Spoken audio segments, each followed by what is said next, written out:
So this is a reading from October 9th in 2021. I am asking about what is going on with what to expect in 2022, especially with our institution, because there is a prediction that the institution that we're under is going to collapse in a very slow death. And so I asked a Black Moon Wheel spread of what possibly can fruition. So the first card is basically what the root of my question is, which I pulled the third house and messages.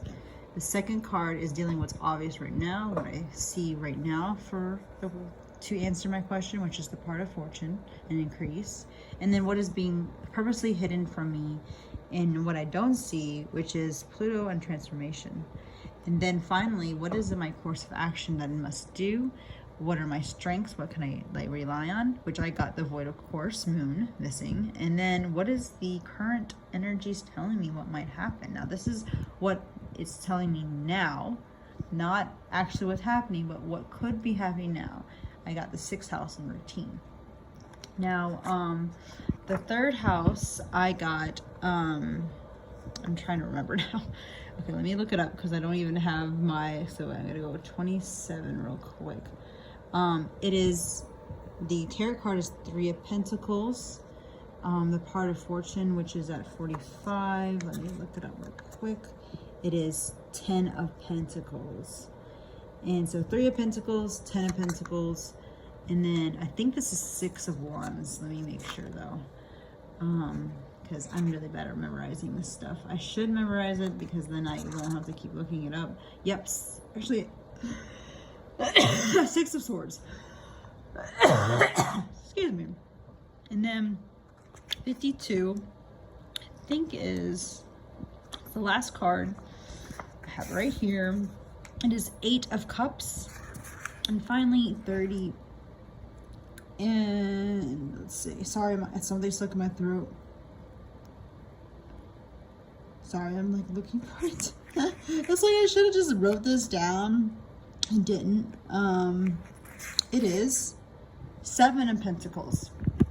So I read those descriptions, and basically what they're saying in the first card, the root of the problem, is what is something I need to look out for, especially when regarding our community, because the third house rules our community, our environment that we are around, the neighbors, siblings, the connections, the mental connections around us, the communications.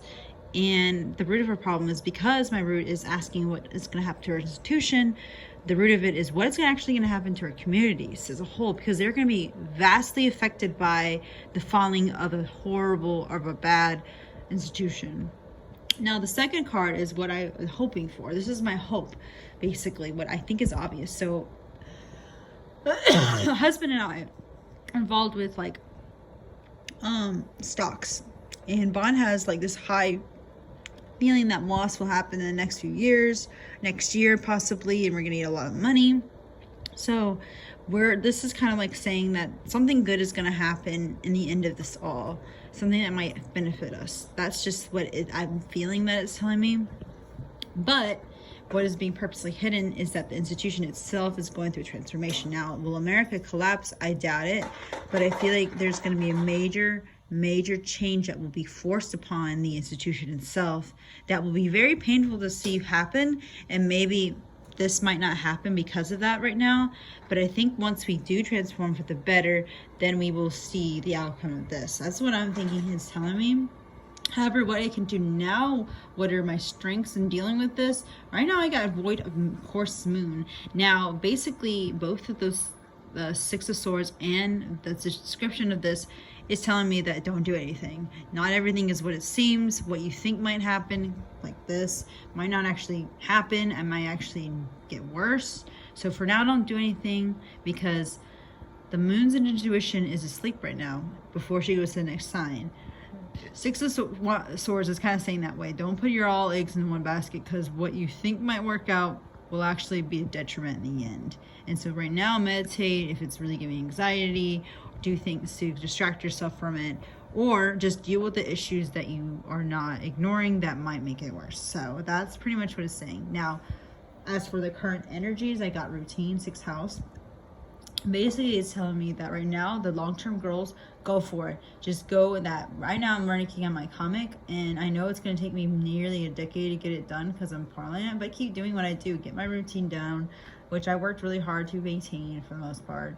And and just work for what you have. Whatever changes that's happening in the institution, don't let go of that routine. Look at the long term of what's going to happen. You're going to have to work for it. The world has to work for it. The institution will have to work for it in order to make things not so painful when we do transform. So what is happening we can't necessarily avoid, but it's necessary. This transformation is super necessary. It's very painful.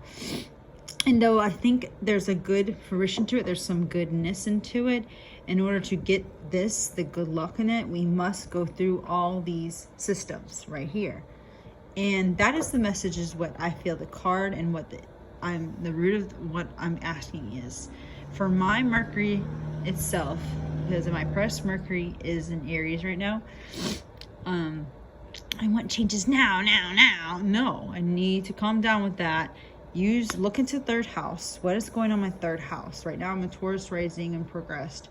So that means, so Taurus, then Gemini, then Cancer is ruling my third house right now. So it's time to stay at the home and try to be empathetic around me. And don't get too like demanding of what the changes are. So that is my reading. So I'm going to take a picture real quick while we're here. All right. Oh, let me. Bye.